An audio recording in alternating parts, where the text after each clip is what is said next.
Buenas tardes, soy Ignacio Escolar, director del diario.es, y esto es la sección de entrevistas de Andar por Casa del diario Conectados. Hoy conectamos con Manuel Castells, ministro de Universidades, académico, catedrático, uno de los intelectuales con más prestigio internacional en España. Manuel, ¿cómo estás? Bienvenido. Bien, muchas gracias, Ignacio. Gracias a ti, buenas tardes. Y buenas tardes también a los que tienen la deferencia de escucharnos. Muchas personas, ya te digo que entre nuestros socios, entre nuestros lectores han llegado muchísimas preguntas y mucha gente con interés en la entrevista. ¿Cómo es la Encantado. situación? ¿Cómo es la situación actualmente en el gobierno? ¿Va a durar la coalición? Desde el Consejo de Ministros, donde tú estás, que entiendo que no puedes desvelar nada, pero ¿se ven tantas fricciones como se pueden ver desde fuera o en los medios de comunicación entre los dos Que socios de no, gobierno? que no, es una fantasía. Alguien os está manipulando o todos os están manipulando a los periodistas.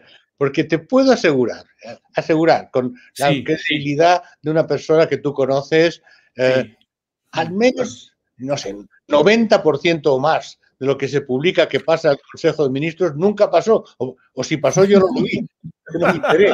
Eh, entonces, que no. Entre otras cosas, porque el Consejo de Ministros, todos los asuntos que llegan al Consejo de Ministros ya están pactados, discutidos y acordados.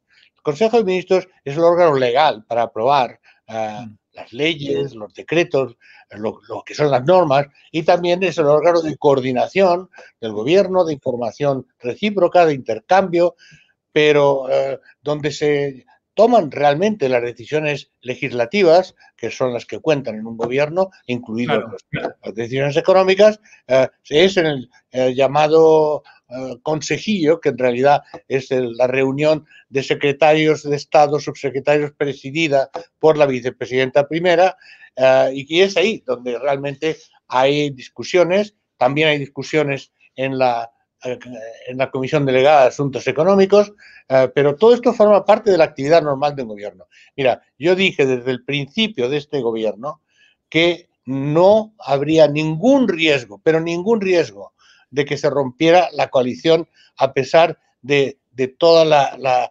actitud absolutamente provocadora de la oposición de derechas. Y no hay, y no habrá. Y esta legislatura la acaba este gobierno. ¿Tienes la impresión entonces de que todas estas polémicas que se exageran tanto a veces en los medios de los conflictos entre una parte y otra parte, forma parte de una campaña para intentar en efecto que se rompa la coalición y que la coalición no funcione?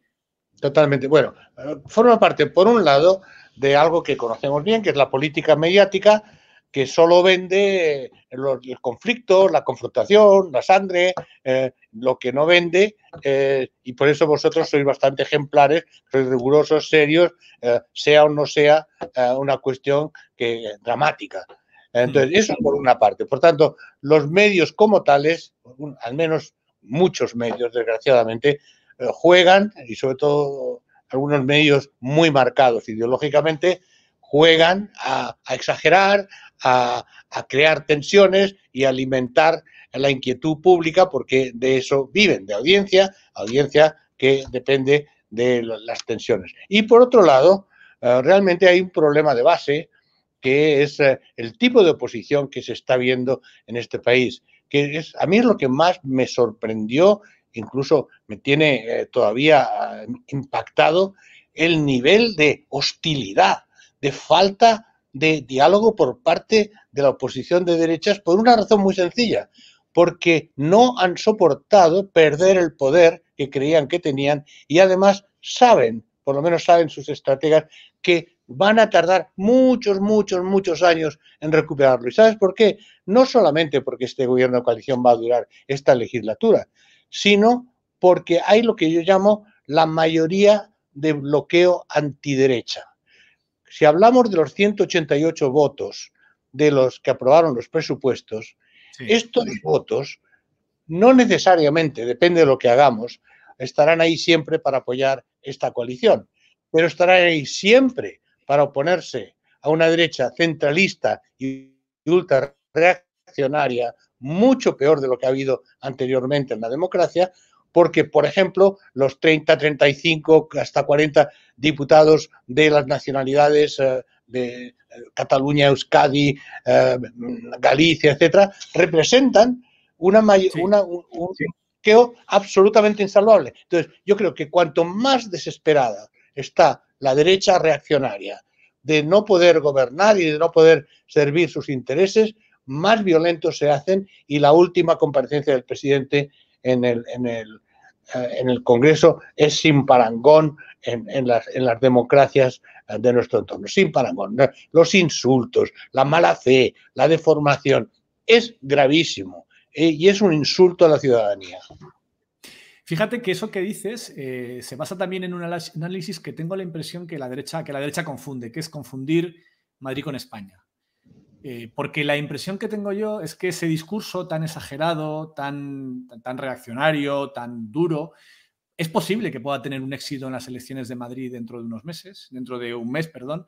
Es posible, no lo sabemos, no es seguro, pero lo que es seguro es que ese discurso es perdedor en toda España, que ese discurso tal vez sirva para ganar Madrid, el de Isabel Díaz Ayuso, el de Vox, tal vez sirva para lograr una mayoría en Madrid por muchos factores, pero que es muy difícil que ese discurso logre gobernar España. ¿Estás de acuerdo conmigo en esa diferencia entre Absolutamente. Madrid y el resto de España? Que lo anómalo empieza a ser la Comunidad de Madrid y no Madrid ser una España dentro de España que sí, que asimile a todo lo demás.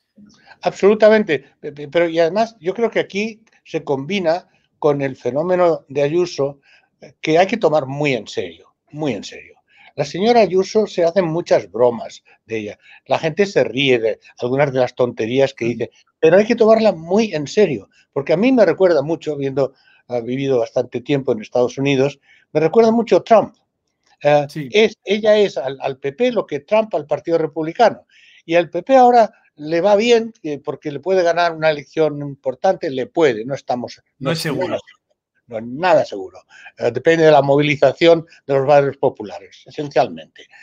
Pero el PP va a pagar un precio muy alto por esta deriva hacia la extrema derecha. Porque el PP es un gran partido democrático que es esencial para la estabilidad de la democracia. Pero el PP de la señora Ayuso es un PP que nunca va a ganar una elección nacional. Nunca, nunca. Porque no hay ni absolutamente mayoría cualificada en el país, pero no estoy hablando de regiones de izquierda, que es la mayoría, o No, en Castilla y León no entienden la posición del PP de Castilla y Madrid o del León, gobierno de Madrid, o en Castilla-La Mancha, o en Andalucía. o Feijó, Sí, Feijó, o que Galicia, es sí. uno de los más respetados del PP en Galicia. Yo no considero que Feijó esté ni mucho menos, aparte de lo que diga como partido, etcétera, pero no representa lo que es la señora Ayuso aquí. Entonces yo creo que sí, que puede ganar Madrid, pero insisto, nada seguro. Vamos a ver, porque hay una elección ahora y 2 años más tarde, y vamos a ver. Por tanto, Sí. hay bastante tiempo para la izquierda de armarse. Y hay que recordar que la izquierda, hasta hace una época reciente, tenía la mayoría en el Ayuntamiento de Madrid. Y fue la autoliquidación de la izquierda, siguiendo algunas tendencias suicidas que existen en el cielo de la izquierda, la que deshizo el Ayuntamiento de Madrid.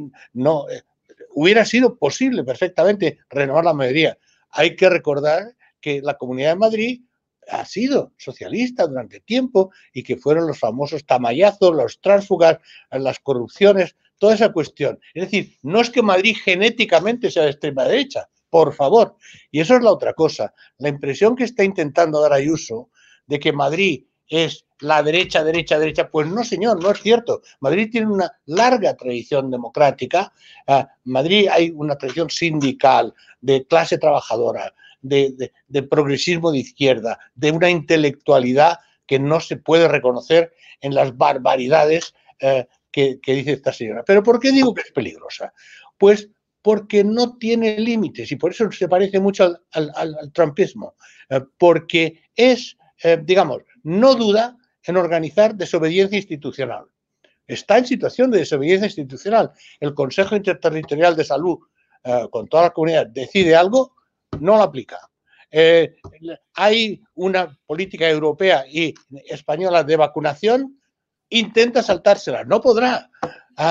Se quiere hacer una fiscalidad a medida de lo que ella piensa en Madrid, que también es ilegal. En mi ámbito de universidades, bueno, hace 15 días la Conferencia General de Política Universitaria con todas las comunidades autónomas, votamos los precios, las tasas universitarias para los másteres. La única comunidad que votó en contra, la única, de rebajar los precios de los másteres fue Madrid, según han publicado los medios. Ni Castilla y León, Andalucía, Murcia, Galicia votaron a favor de la propuesta del ministerio. Madrid no, porque siempre vota en contra, sea lo que sea. Entonces, si no fuera Madrid y fuera, no sé, Cataluña, ya estaría intervenido hace tiempo, porque es una especie de unilateralidad que ya se ha saltado las reglas institucionales, incluso poniendo gente que no debe poner en las listas electorales, le da igual. Las no acaba de decir el Constitucional, sí, así Exacto. es. Y llega hasta el Constitucional si hace falta. Es decir, es una actitud sistemática de desobediencia civil rayana en la ilegalidad con respecto al gobierno de la nación española, por muy española. Entonces, como ya dice, España es Madrid. Pues no, señora, Madrid es España y es distinto. ¿Te ha parecido acertada la decisión de Pablo Iglesias de dejar el gobierno, dejar la vicepresidencia y lanzarse a esta campaña electoral tan difícil, aunque no imposible, pero tan difícil para la izquierda? Desde su punto de vista, sí. Y creo que ha sido una decisión muy valiente y muy auténtica, que desmiente a esta cacería malintencionada de Pablo Iglesias desde hace tiempo, que han intentado liquidarlo a todos los niveles, incluso atacando a sus bebés, que eso no se hace en democracia, ni en ninguna parte, ni en la humanidad. Y entonces ha renunciado a ser vicepresidente segundo del gobierno, con todos los privilegios que eso comporta. No ha titubeado un momento cuando ha llegado a una convicción personal y política de que hacía falta en otro lugar, porque él siempre ha mantenido la tesis, que además sale de su teoría directamente, de que la sociedad se cambia a la vez movilizando a la sociedad y a la vez entrando a las instituciones, que ha sido algo muy, muy importante, que por primera vez ha permitido un gobierno de coalición de izquierda que se ha constituido en este país. Pues bien, yo creo que él llegó a la convicción, yo no he hablado mucho de esto con él porque somos buenos colegas, pero no tenemos una confidencialidad de este tipo, pero yo interpreto de que él llegó a un techo de lo que él podía tratar de hacer avanzar en el gobierno sin entrar en tensiones excesivas y según su teoría hay que acumular más capacidad de movilización social para que esto luego se refleje en el gobierno. Con lo cual, como ya hay representación de Unidas Podemos en el gobierno y como Yolanda Díaz es una extraordinaria ministra, una extraordinaria líder con una gran imagen popular, pues pasa una especie de reparto de funciones, que Yolanda lleve toda la gestión complicada de reforma a partir del gobierno y él vuelve a las bases, vuelve a movilizar y además vuelve a movilizar por el lugar y el momento más difícil, enfrentarse al rearme de la extrema derecha en Madrid con esta señora Ayuso, que realmente es un peligro para la democracia. Yo, francamente, me parece admirable. Luego, pues, podrá estar de acuerdo o no políticamente con él. Yo creo que desde su punto de vista, insisto, desde su punto de vista, creo que es perfectamente coherente y vamos a ver, puede ser que no consiga movilizar suficientemente, pero por lo menos intentarlo ya me parece una extraordinaria audacia. Dices que Isabel Díaz Ayuso es un peligro para la democracia. ¿Cuál es el verdadero peligro que representa Ayuso? ¿Que se normalice la extrema derecha? ¿Que se polarice completamente la sociedad madrileña y la política madrileña? ¿Cuáles son los riesgos que detectas en la candidata y presidenta de la Comunidad de Madrid? La falta de solidaridad con el resto de los españoles. No solamente solo ve a Madrid, sino solo ve a los suyos de Madrid. Por ejemplo, la fiscalidad es un punto fundamental de la solidaridad social. Sin fiscalidad no hay sector público y por eso hay crisis en la sanidad de Madrid, por eso hay crisis en la educación de Madrid, que es una vergüenza como ha decaído en todos los aspectos, y todo eso viene de que a base de reducir impuestos y a base de no aceptar que el gobierno refuerce las políticas sociales, pues cada vez más todo lo que es sector público está en crisis en Madrid más que en otras partes, lo cual crea un extraordinario mercado para las clínicas privadas para la gente que la vota, para los colegios privados, para todo lo que es ese extraordinario mercado apetecible que hay en estos momentos en la educación superior también, la sanidad, los servicios que ella intenta privatizar.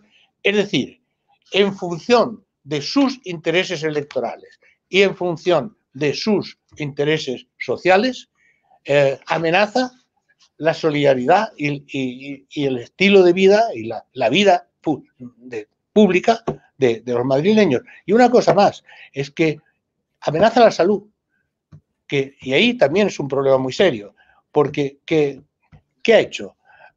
Ha desoído todas las recomendaciones de la Conferencia Interterritorial de Salud, que es donde están todos representados, ha desoído los expertos de todo tipo y están saliendo en todos los medios internacionales el caso Ayuso, cómo esta señora está saltándose todo lo que son las precauciones sanitarias que se han establecido en los demás países. ¿Por qué? Pues para obtener un público aferrado a ella y que le hagan propaganda electoral. Entonces, para ganar sus elecciones, no duda en poner en peligro, como ha hecho, la enfermedad y la muerte de miles de madrileños. Es una estrategia, sin embargo, parece por las encuestas muy eficaz. Ha logrado un nivel de popularidad y ha conseguido absorber completamente a Ciudadanos, que se encuentra ahora mismo ante el riesgo bastante cierto de desaparición. ¿Crees que ha tenido premio esa política, que puede tener premio, más allá de que llegue o no llegue a gobernar? Todas las encuestas coinciden en que va a ser la política con más votos en las próximas elecciones. Eso está claro. Yo diría que sí, de momento ha hecho desaparecer a Ciudadanos y ya veremos si eso es una buena política para la derecha o no, porque por mucho que eso simplifique la fórmula electoral según la ley Don, pues tampoco hay mucha gente que votaba a Ciudadanos creyendo que era un partido de centro, se equivocaban, por cierto, porque siempre ha sido de derechas, pero bueno, esa gente que no quiere votar a la derecha, pero que tampoco está convencida de que haya un espacio en el PSOE que se sitúe en el centro izquierda, cosa que se equivocan. Hay un espacio muy importante en el PSOE, en el partido y en el electorado que es un electorado de centro izquierda también, izquierda, sí, pero centro en parte también.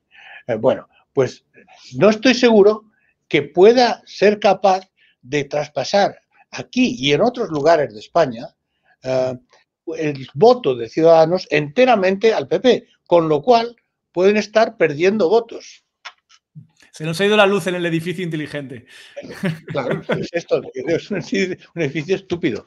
No, es que comentábamos antes, se lo explico a los espectadores, que la sala en la que estás, que es en el ministerio, las luces se apagan si no detectan movimiento. Entonces se han apagado las luces porque estábamos hablando, pero no estábamos moviéndolo bastante como para que el sensor lo detectara. No es Ayuso, que aquí no tiene poder en este ministerio. Si no, habría que pensarlo. Entonces, el peligro para la democracia es una cosa, pero por otro lado es peligrosa porque está alcanzando una popularidad seria en los sectores más reaccionarios y también, yo diría, en los sectores más anti todo, más antiinstitucionales de todo tipo. Si no fuera porque yo creo que el anarquismo es una ideología maravillosa, diría que es anarquista, porque quiere pasar de todo y que mandar solo ella. Como ha dicho varias veces, es que ella lo que quiere es gobernar sola. Hombre, hubo un señor que estuvo 40 años en el poder en este país que hacía eso, gobernar solo. Por cierto, hay toda una serie de rumores de intelectuales, de periodistas falangistas, que dicen que ella era falangista, sí. Y que ahora está contando que en su momento estuvo muy cercano, sí. Bueno, pero en fin, a mí me es igual si estuvo o no estuvo, porque todo el mundo tiene derecho a hacer de cualquier cosa, pero lo que yo sí diría es que es coherente con una visión autoritaria, intransigente y centralista en la que solo existe el centro y no existe el resto de los pueblos de España. Eso sí es muy coherente. Entonces, está utilizando un nacionalismo madrileño que de hecho es antiespañol y lo está haciendo de forma absolutamente inconsciente porque eso se puede volver en términos de la ruptura de solidaridad entre la gente. Dentro de Madrid puede estar creando una confrontación civil importante en Madrid y una confrontación entre Madrid y el resto de España que realmente no necesitamos, es lo último que nos faltaba. Entonces yo creo que lo que ha hecho Pablo Iglesias es muy valiente porque hay que ir a donde está el peligro en términos de una batalla política y social y tratar de parar y denunciar lo que es la política de esta señora sin ninguna falta de respeto a la persona, lo que es esta política, antes de que haya más gente que crea que esta es la solución de sus problemas, porque es exactamente lo contrario, es objetivamente hablando, con datos en la mano, el agravamiento de todos los problemas sociales, de educación, de salud, de empleo en Madrid. Volviendo al gobierno, ¿cómo va a cambiar el gobierno con el ascenso de Yolanda Díaz a vicepresidenta y que sea ella la que lidere un poco la coalición, el espacio de la coalición dentro del gobierno? La coalición me refiero en este caso a Unidas Podemos, no tanto a la coalición de gobierno. ¿En qué va a cambiar? ¿Qué va a aportar Yolanda Díaz y qué vamos a notar todos los ciudadanos de ese cambio de etapa? Yo, la verdad, no creo que cambie mucho. Digamos, aparte de que Yolanda Díaz tiene mucha mejor imagen pública que Pablo Iglesias, porque Pablo se tuvo que gastar en una lucha frontal contra todo y contra todos desde el 2014, en la que, claro, se han dejado muchas heridas. Entonces, hay un aspecto más bronco, huraño y de militante duro que Yolanda, obviamente, nadie la puede acusar de eso, porque es la persona más amable, más sonriente, más conciliadora y que ha conseguido 8 acuerdos entre patronal y sindicatos con realmente en una situación absolutamente difícil. Mira, yo ayer estuve en la comisión presidida por la vicepresidenta Calviño para presentar a los agentes sociales los planes, los fondos europeos, estaba Yolanda también, y la cordialidad en esta comisión, el apoyo tanto de COE como y CIPIME como de los sindicatos a las políticas, no al gobierno, pero a estas políticas que estamos haciendo expansivas, es realmente bastante esencial en mantener el equilibrio. La única oposición brutal que tenemos es de la extrema derecha y de la derecha superderechizada. Y en este acuerdo, esta conciliación, este tono que va desde los ERTES a la capacidad actual de negociar lo que haya que negociar en el futuro, la reforma laboral, las pensiones, etc. Yolanda Díaz ha sido fundamental por su capacidad profesional, porque es una excelente abogada laboral, pero que con conocimientos mucho más allá, y por su talante y su tono. Insisto, gracias a que el trabajo duro y en parte de confrontación lo ha hecho Pablo Iglesias, y ahora ella puede sonreír un poco mejor. Había un reparto de papeles porque Pablo Iglesias podía ser el duro y ella podía ser la amable. Y ahora, sí, pero implícito. No es que se pusieran de acuerdo en esto. Es que Pablo es así y ella es así. Pero llama mucho la atención que la patronal esté pactando con una ministra comunista, lo voy a poner entre comillas, acuerdos a todas horas y que el Partido Popular no se ponga de acuerdo ni siquiera, no acepte un acuerdo, ni siquiera en su obligación constitucional de renovar el Consejo General del Poder Judicial, el Defensor del Pueblo y un montón de instituciones democráticas, que salvo Televisión Española y su consejo, que ha sido casi lo único, están bloqueadas. Esto es la derecha atrapada por la extrema derecha. Es una decisión que, bueno, es un contexto que aprovecha el Partido Popular para poner más trabas porque, en el fondo, tener controlados estos organismos por medio del bloqueo les beneficia. ¿A qué crees que se debe? Mira, has puesto el dedo en la llaga exactamente. Resulta que la clase empresarial, la patronal, las empresas, las grandes empresas, no son exactamente los especuladores, no son los fondos buitres, no son las inmobiliarias que desahucian constantemente, son otra cosa, son gente seria, responsable, y si hablamos en particular de empresarios vascos o empresarios catalanes, ahí hay una gran clase empresarial democrática en España y ahora esto se está percibiendo, se está reflejando y que quieren estabilidad, no quieren bronca. No quieren esta crispación extrema en la que llevamos en el último año. Absolutamente. Quieren estabilidad y nuestro gobierno les parece serio, responsable. Se puede hablar, se puede negociar. Estamos negociando todo el tiempo. Yo he hecho 45 reuniones de negociación de todo tipo en los últimos 8 meses. Entonces, piensan que somos serios y sienten que somos serios.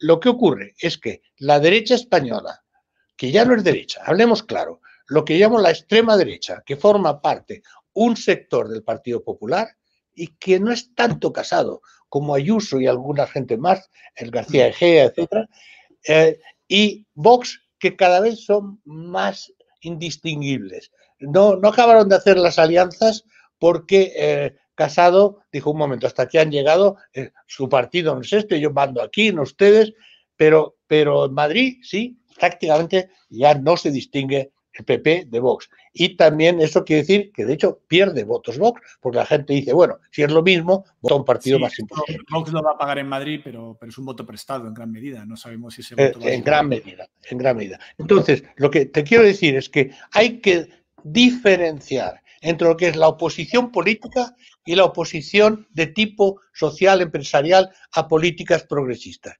Hoy por hoy, con la clase empresarial, incluso con los grandes bancos, etcétera, hay acuerdo en salvar los problemas de este país y en hacer, y luego ya veremos, y obviamente habrá diferencias, pero hay muchas cosas que se pueden hacer juntos. Con la oposición de extrema derecha de PP Vox no hay manera de hablar, ya se ha visto 1000 veces. Y esto es por su desesperación de saber que no pueden gobernar por largo tiempo en este país, porque no han entendido cosas fundamentales como la plurinacionalidad del Estado, que no lo han entendido todavía, y siguen rechazando en realidad.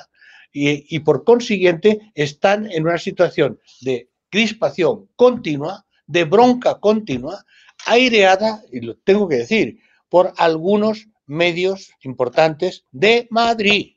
Porque esto es la otra cosa. Influye mucho que los medios de comunicación estén aquí. Por favor. Sí. Los medios de comunicación de Barcelona o del País Vasco, de Valencia, incluso según como de Galicia, y una parte de los medios de Madrid, por ejemplo, vosotros sois un medio de Madrid que me parece impecable profesionalmente, y no porque seáis más o menos de izquierda, sino simplemente profesionales. Entonces, aquí hay una combinación de derecha desesperada con poder mediático, que es la verdadera oposición. Y detrás de esto, pues tengo que decirlo, la judicatura como grupo social, no como institución, que es un fundamento esencial de la democracia y cuyas decisiones este gobierno siempre acepta, por definición, no puede ser de otra manera, pero hay un núcleo de jueces conservadores que están realizando una tarea muy peligrosa, que es, por un lado, se está dando la judicialización de la política y la politización de la justicia. Y esta combinación es letal. Así es, esto es lo que define mucho una justicia toda esta combinación entre medios de comunicación, justicia, oposición reaccionaria. Muchos teóricos lo llaman lawfare. Estamos en lawfare en España, en un escenario de guerra judicial.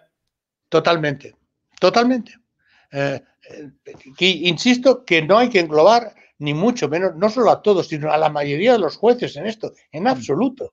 Yo conozco muchos, son bastante amigos. Yo estudié hace 1000 años, entre otras cosas, primero estudié Derecho en la Facultad de Barcelona y tengo muchos jueces que luego fueron muy importantes, amigos de aquella facultad, pero en realidad hay una parte, digamos, lo que queda del poder ultra reaccionario en este país, y en gran parte con heredado del franquismo, no está, como la gente piensa, no está en las Fuerzas Armadas, que han cambiado fundamentalmente, que son Fuerzas Armadas democráticas, está sobre todo en algunos sectores de la administración del Estado y en algunos sectores de la administración de justicia. Eso es lo que está bloqueando parte del progreso en este país.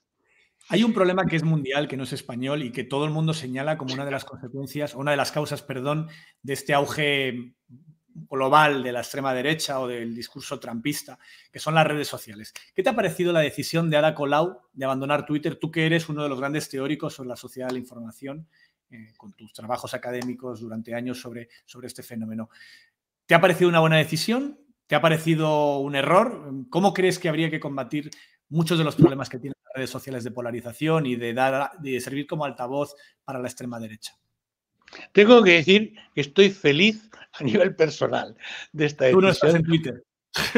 Claro, no, pero es que la cosa es, yo fui uno de los primeros investigadores a nivel internacional que estudió las redes, cuando apenas empezaban. Como gran experto en el que lo eres en este asunto. Y como las entendí perfectamente, creo, y además hay muchas publicaciones ahí, entendí dos cosas. Por un lado, son fundamentalmente redes de comunicación libre. Es la comunicación libre, pero vigilada y comercializada. O sea, por un lado, se cortocircuitan lo que era el control tradicional de la comunicación y eso ha sido un gran elemento para los movimientos sociales, por ejemplo, y para toda una serie de causas progresistas que antes estaban apagadas en términos del sistema tradicional. Pero ¿qué pasa? Que la libertad es una libertad para todos y que, por tanto, los humanos no somos necesariamente buenos. Y hay cantidad de bichos, de sexistas, de racistas, de nazis, de xenófobos, de violentos y de fascistas, que también están en las redes y que además, como no están tanto las instituciones, pues tienen mucho más energía dedicada a las redes. Entonces, eso a nivel colectivo. A nivel personal, yo inmediatamente vi que hay una cosa que para mí es fundamental, que es la privacidad y mi libertad, que si me dedicaba a estar en las redes, lo perdía. Lo perdía absolutamente, porque, recuerda, he dicho vigilada por los gobiernos, vigilada por las empresas. Rechacé que mi vida se convirtiera en datos que se negociaran sin yo tener ningún control sobre ellos. Y por tanto, y luego además, tener que soportar todo lo que pasa en las redes a nivel personal, digo. Sí. Entiendo perfectamente a Ada porque yo es la decisión que tomé hace 14 años, cuando ya entendí cómo funcionaba esto. Ahora, al mismo tiempo, lo que también digo es que hoy día la política es fundamentalmente mediática y comunicativa. Bueno, siempre lo ha sido, pero cada vez más, mucho más ahora. Claro, las redes son fundamentales. Entendiendo por redes todo, no Facebook, Instagram, etc. Vosotros sois red, obviamente. Los nuevos medios digitales de comunicación forman parte de la red y hay una interacción constante. Entonces, para quienes quieren cambiar la sociedad, tienen que intervenir en las redes, tienen que dar la batalla cultural en las redes. Hay que mancharse en las redes. ¿Perdón? Hay que mancharse en ellas, aunque sea un sitio. Hay que mancharse, hay que luchar, y por tanto, hay que estar en las redes. Hay una cosa que decía Ada Colau en el texto con el que explicó por qué dejaba las redes sociales, que es que había llegado a la conclusión de que las redes sociales le llevaban, Twitter fundamentalmente, le llevaba la sensación de pensar de desconfiar del ser humano, que si tú te fías por las interacciones que recibes en las redes sociales, donde por un lado por el algoritmo, por otro lado por el anonimato que lleva mucha gente a decir lo que no se atrevería a decir en público en contextos normales, eso es. Exacerba lo peor del ser humano, saca lo peor que llevamos como personas dentro y como sociedad en su conjunto. Tienes esa sensación que en esas redes sociales a veces se genera una irrealidad de la sociedad que refleja mundos que realmente no existen en la sociedad española. Bueno, ahora sí existe en el Congreso. Ahora existen en el Parlamento también. Pero mira, yo estoy totalmente de acuerdo con ella, pero fíjate que, cuidado, ella no se ha retirado de las redes sociales. Se ha retirado de Twitter, sí, es cierto. Sí. Sigue en Facebook, sigue en Instagram. Yo a nivel individual he sido radical. Yo no estoy en nada, absolutamente en nada. No vivo tranquilo, hago muchas cosas de otro tipo. Y, por ejemplo, yo a mis colegas ministros que llegan a veces de pero fíjate lo que han dicho, y son cosas horribles, es que les dicen cosas horribles, que no tienen nada que ver con su vida ni con su realidad. ¿Y tú cómo estás siempre tan tranquilo, Manuel? Digo, muy fácil, no leo nada. No leo nada. Sí, es verdad que ese tipo de ataques es verdad que puede cambiar el carácter. Leo La Vanguardia, leo El País, leo Miro el Diario Es, no porque sean de izquierda o derecha, porque son profesionales. La Vanguardia de izquierda, francamente, no es. No, nunca ha sido. Bueno, pero es súper profesional, súper profesional. Entonces, hay muchas cosas que leer, otras que animan mucho más. Y entonces, realmente, si uno se dedicara a seguir a los que sigue, a los que le siguen, etcétera, en Twitter, por ejemplo, para empezar, no tienes tiempo de hacer nada más. Segundo, te cabreas constantemente. Y entonces te van cambiando la moral. Entonces, no. Aquí hay militantes, lo mismo que no todo el mundo puede estar en las Fuerzas Armadas, ¿verdad? Pues tiene que haber fuerzas de las redes que lleven la lucha a las redes como parte de la lucha general de transformación de la sociedad. Pero que cada individuo estemos en esto es una manera de llegar a la convicción, efectivamente, como tú señalabas y como Ada señalaba, de que el ser humano es insalvable porque es un bicho espantoso. Yo creo que no, yo creo que todos somos a la vez. Sí. Todo eso se ve. Y hay ángeles, hay demonios y hay mezclas neuróticas de los dos.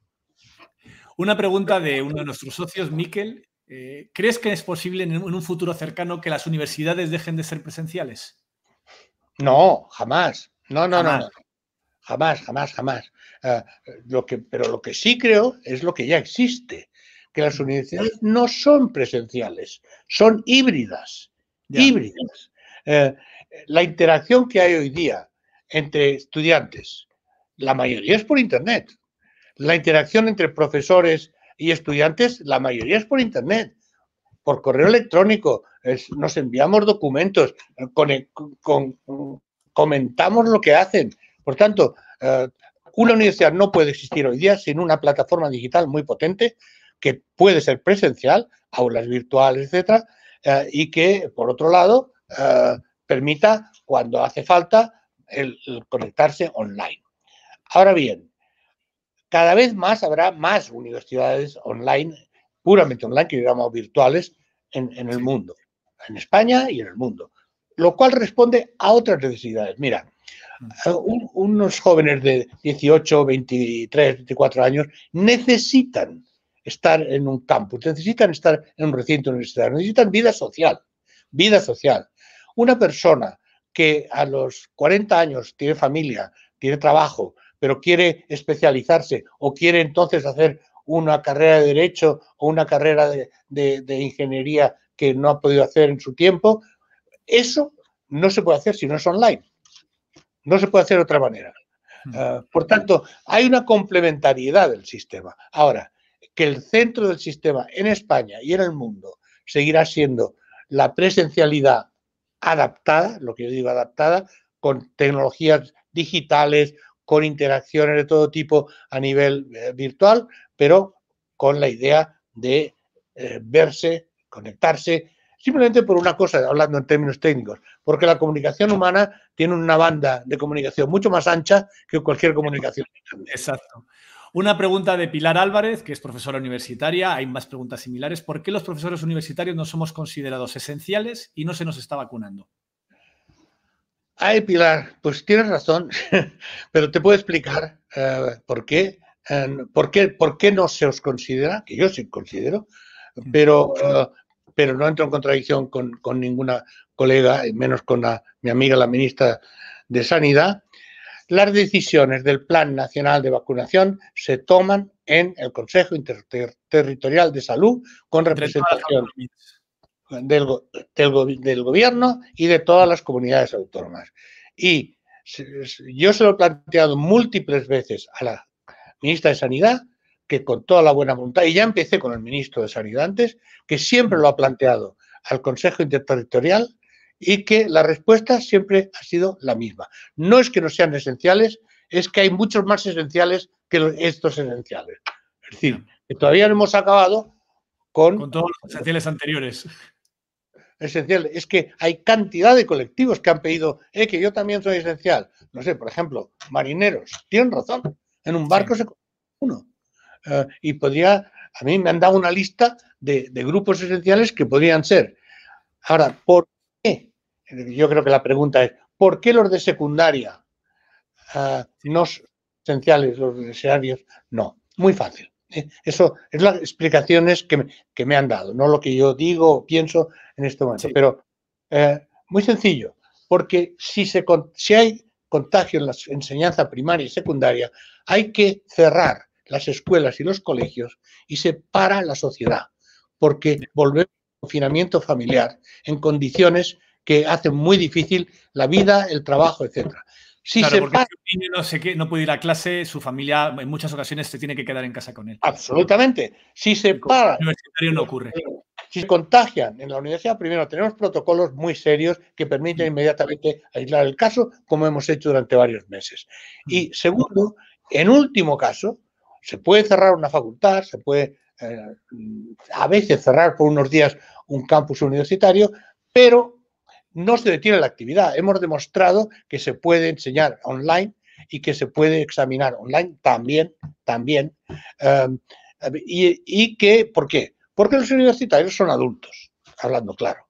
Y por consiguiente no se para necesariamente toda la máquina porque haya algunos contagios. Pero en fin, todo esto yo creo que son controversias entendibles en una situación de escasez de vacunas. Esto se resuelve no viendo quién va primero, quién va después, sino yendo directamente a una vacunación masiva. Por ejemplo, hay quien argumenta que los ministros somos esenciales. Yo creo que no, pero bueno, se podría argumentar. Pues no. En estas circunstancias ya creo que ya sería para dar ejemplo de que las vacunas son seguras por la polémica que se ha generado. Bueno, no, esto es un buen truco. Eso es un buen truco, pero no cuela. Vamos por orden de edad riguroso y en el centro de salud que nos toca. Yo a Barcelona, la ministra de Sanidad a Las Palmas. Así vamos. A mí me parece bien eso. Hay varias preguntas de varios socios también, y esta ya es la última, estamos acabando, sobre la precariedad en la que viven muchísimos profesores asociados, profesores que no tienen una plaza fija en la universidad y que están con contratos y con condiciones laborales muy, muy precarias. Manuel Oye, uno de nuestros socios, ¿va a salir adelante la reforma del profesorado universitario? Porque dice este socio, Manuel Oye, que viven en la indigencia. Estoy totalmente de acuerdo y habrá que diferenciar las distintas situaciones y categorías, como hemos intentado. Hemos negociado durante 8 meses con los distintos agentes sociales, con las distintas asociaciones, para llegar a un consenso. Aquí, claro, hay los famosos problemas de financiación, pero en fin, para no alargar el tema, desde el principio de este ministerio hemos sido conscientes de esa situación, que es cierta. Hemos diferenciado entre los profesores asociados, que son muchos, y que no son indigentes porque tienen un trabajo a tiempo completo y con seguridad social. Eso es un asociado. Y los falsos asociados, que son los que fueron contratados por las universidades porque no podían hacer de otra manera, porque perdieron 21% de los recursos de las universidades públicas en la última década, y entonces tuvieron que tirar de cualquier figura legal e incluso figuras que no son legales para trabajar a tiempo completo. Eso es lo que estamos intentando como un elemento esencial de la reforma universitaria. La nueva ley de ordenación, la nueva ley orgánica del sistema universitario estará el anteproyecto del Consejo de Ministros en septiembre. Tú que has sido la última pregunta ya, tú que has sido profesor en las principales universidades más importantes del mundo, ¿no? En Cambridge, en Berkeley, ¿qué es lo que te has encontrado en la Universidad Española que crees que es el mayor problema que habría que solucionar? Desmoralización. Es decir, hay muy buena calidad, por ejemplo, de investigación en muchas universidades. Se exagera cuando se dice que no, que son todas muy malas, etcétera. No, pero hay, primero, obviamente, falta de recursos, porque claro, cuando la gente habla, la gran universidad americana, sí, yo se llama en Cambridge, en Berkeley, en MIT, en todo eso, pero eso es el top. Pero hay 4.000 universidades en Estados Unidos, de las cuales solo contando unas 100 entran en esa imagen, ¿no? Pero luego hay community college por todas partes que viven como pueden. Por tanto, de todas maneras, hay una falta de recursos. Esa falta de recursos viene de lo que han sido las políticas de la última década a dos niveles. Por un lado, para la gente que no tenga la información, falta de financiación del gobierno, y luego el Partido Popular hizo una cosa que es una cosa que se llama la tasa de reposición, que es que cuando hay una plaza que ya no se ocupa, entonces antes pues se suplía la plaza. Lógicamente. Ahora lo que ya no hay plaza, ya no hay plaza. Bueno, estamos subiendo lentamente esa plaza de reposición. Ahora la tasa de reposición ahora es del 110, era el 0,0 y intentamos seguir adelante. Pero entonces, concretamente, falta de recursos sí, pero hay mucho más que eso. Hay esta desmoralización, y una de las cuestiones que estoy intentando resolver es que no se valora suficientemente la docencia. Yo suelo decir que nos pagan por enseñar y nos promocionan por investigar. Entonces, uno intenta investigar y sobre todo publicar, porque si no, aunque investigues, no hacen nada. Entonces, ya está en marcha esa reforma. Las agencias de evaluación van a tener la evaluación de sexenios, los famosos sexenios de investigación, a los que ya hemos añadido los de transferencia de conocimiento a la sociedad o a las empresas, y ahora vamos a hacer sexenios de docencia para que se valorice y se remunere la excelencia en docencia tanto como la de investigación. Entonces, todo eso ha formado parte de una cosa: escasez de recursos, precariedad del empleo, no valorización suficiente de la docencia, y luego la falta de perspectivas, por ejemplo, para poder ir a formarse en otros contextos, en otras universidades, una vez que ya se está en la carrera universitaria. Eso es lo que yo intento. Estas reformas no son reformas solo materiales, no son solo reformas de recursos o legales. Tienen que ser reformas de remoralización de la universidad, de volver a entusiasmarnos con la belleza de lo que es una carrera académica. Pues muchísimas gracias, ministro. Manuel, ha sido una entrevista muy interesante, y gracias a los socios y las socias que permitís un espacio como este. Un saludo, ministro. Gracias a todos vosotros. Y seguimos. No os desmoralicéis. Muy importante, ni en la universidad ni en las urnas. Ni en la sociedad, ni en nada, ni con Ayuso. Por favor, tomadla en serio, pero no os la creáis.